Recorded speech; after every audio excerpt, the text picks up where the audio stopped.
दीदी, हाँ। गरीब के यहाँ भगवान क्यों नहीं जाते हैं और हमेशा अमीर के यहाँ क्यों रहते हैं? नहीं दीदी, हाँ। अमीरों के यहाँ भगवान रहते हैं पर गरीबों के यहाँ भगवान क्यों नहीं जाते? आपने कभी मूर्ति बनाते अमीरों को देखा? नहीं। हमेशा मूर्ति गरीब ही क्यों बनाता है? और जब भी कोई राजा महाराजा कहीं जाते थे तो वो अकेले क्यों नहीं जाते थे? वो गरीब के साथ क्यों जाते थे? गरीब का मतलब जो रक्षक थे उनके, हमेशा साथ में रहते थे। अमीर के साथ भी रक्षक रहते हैं। जब भी कोई काम रहता है किसी भी प्रकार से, मकान बनाना हो, कुआं खोदना हो, खेती में काम करना हो, मूर्ति बनाना हो, साफ सफाई करना हो, ये सब गरीब ही क्यों करता है? अमीर क्यों नहीं कर पाता है? अमीर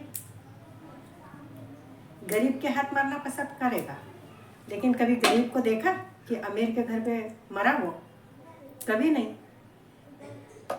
क्योंकि अमीर जब घर से जाता है, कभी रास्ते में अगर उसको कुछ हो गया तो उसके अंग रक्षक उसको हमेशा बचाते हैं, वो रक्षा करते हैं।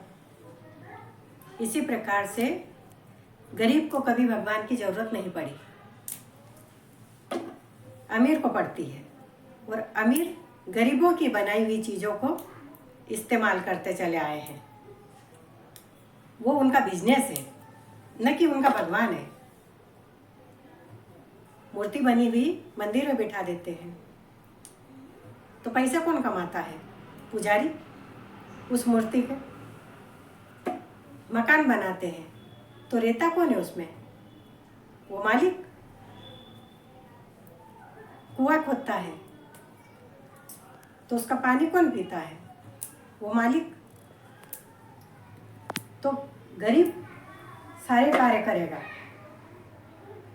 अमीर सिर्फ उसको उसकी बनाई हुई चीज़ों को अपनी चीज़ें समझता है वो, क्योंकि सब कुछ उसी के हाथ में है। इसीलिए गरीब के घर उसको दिखावे की ज़रूरत नहीं रहती, उसको मेकअप की आवश्यकता नहीं पड़ती है। गरीब का है, अमीर का कुछ भी नहीं है। लेकिन फिर भी अमीर अमीर है और गरीब गरीब है, क्योंकि स्वयं भगवान को कुछ करने की आवश्यकता ही नहीं है।